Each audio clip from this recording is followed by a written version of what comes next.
Agora você ouve uma palavra de vida com o pastor Érico Rodolfo Bussinger.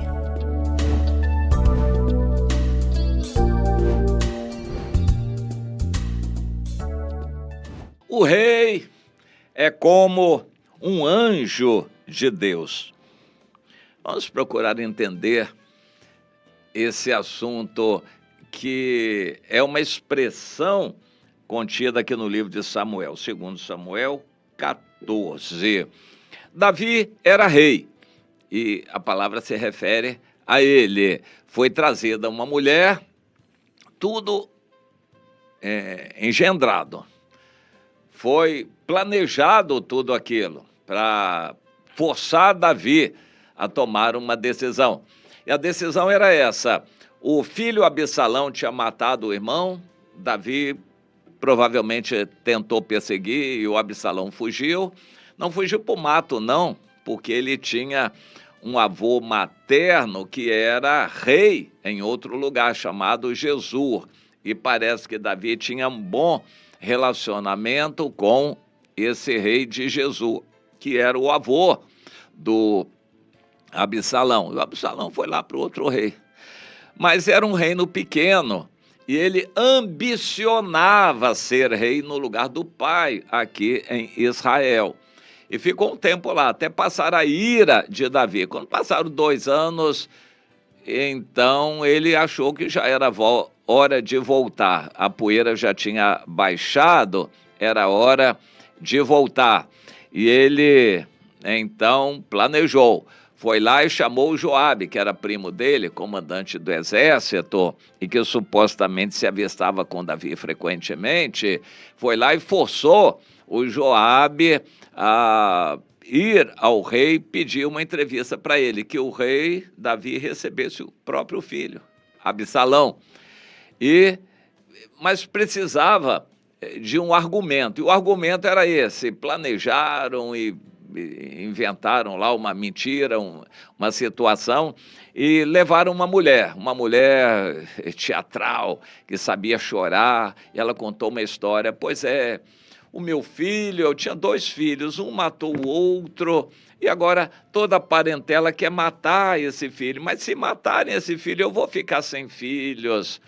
E ela chorou e contou essa história para o Davi. O Davi disse: você tem razão, ninguém vai matar seu filho, eu vou proteger. Mas ela insistiu, até que disse: ó rei, essa história é para o senhor. É que o povo todo está assim ansioso. Coisa nenhuma, que era mentira inventada lá pelo Joabe, pelo Absalão.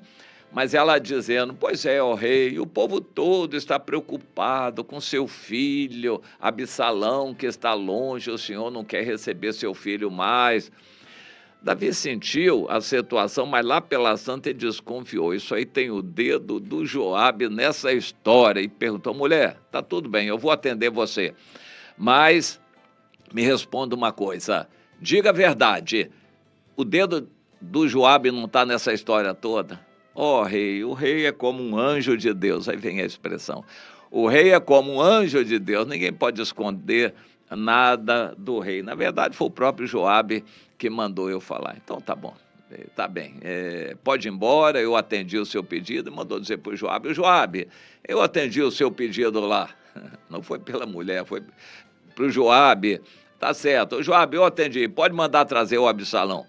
E era o que o Absalão queria, para ver o próprio pai e que todo o povo soubesse que ele já estava em paz com o pai já o tinha recebido, e aquilo foi uma armadilha. Bom, a expressão ficou: o rei é como um anjo de Deus. No Apocalipse, Jesus escreve todo o Apocalipse e dirige para 7 igrejas da Ásia, a Ásia Menor, e sempre dirigida a carta ao anjo da igreja. Até hoje, essa expressão anjo é questionada, o que Deus realmente queria e quer dizer com o anjo da igreja. Até então, nunca houve uma expressão dessa. Será que existe lá no céu um anjo para supervisionar cada igreja? Eu creio que existem muitos anjos para cada igreja, mas existe um anjo designado Isso não é trazido na Bíblia em outros lugares, mas e ali no próprio Apocalipse também não fica claro que seja um anjo lá em cima. A maior parte dos estudiosos entende que a palavra anjo da igreja se refere ao pastor local. Mas aí já vem um outro assunto também. Será que na igreja de Éfeso havia um só pastor? Havia um superbispo de Éfeso, que era o pastor? Ou não havia muitos pastores? São assuntos que a gente não vai ter uma resposta clara, objetiva na Bíblia. Fica a nossa suposição baseada em outros textos da Bíblia. Mas eu estou me reportando ao que a maioria dos estudiosos reconhece. O anjo da igreja é o pastor da igreja. Bom, em sendo assim, todo respeito ao anjo da igreja, considerando-o como alguém de Deus, autoridade de Deus. O apóstolo Pedro diz: honra a quem honra. O líder precisa de honra, mas ele é sem vergonha, como um Davi, é mulherengo. Ele merece honra, porque quem colocou ele ali foi o Senhor. Ah, mas ele faz coisa errada. Quem é que não faz? Mas se Deus o colocou, Deus é quem o honra e quer que nós honremos também. Você entende isso? Nós vamos dar contas a Deus. Um pastor está pregando bonito porque é o dom que Deus lhe deu, a unção que Deus lhe deu. Mas ele não pratica. Ele vai para o inferno depois. Mas aqui na terra, enquanto ele estiver pregando à frente da igreja, ele é o anjo, ele é aquele que tem a autoridade de Deus, a unção de Deus no pregar. Eu sei que é um pouco difícil a gente engolir isso. Espera aí, eu vou estar numa igreja que o pastor é todo errado, todo mundo sabe que a vida dele é errada, já está na terceira mulher e a vida dele toda errada, como é que eu vou reconhecer? Meu irmão, reconheça. Se Deus o colocou ali, reconheça. Agora, se não dá para você andar com ele, não ande. Então, se afaste, mas não desrespeite na posição em que ele está. Aprenda com Davi.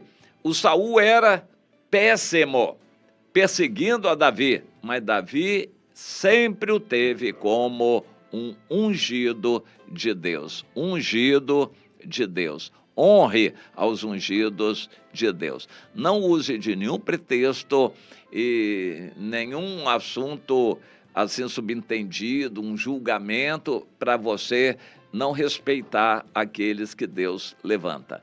Quem Deus levanta, que é autoridade de Deus, esse tem autoridade do Senhor e precisa ser respeitado. Respeite, honre aquele que é anjo de Deus. Deus colocou ali e até que Deus o tire, ele é autoridade de Deus. Valorize Deus, valorizando a autoridade que Deus delegou ali sobre você.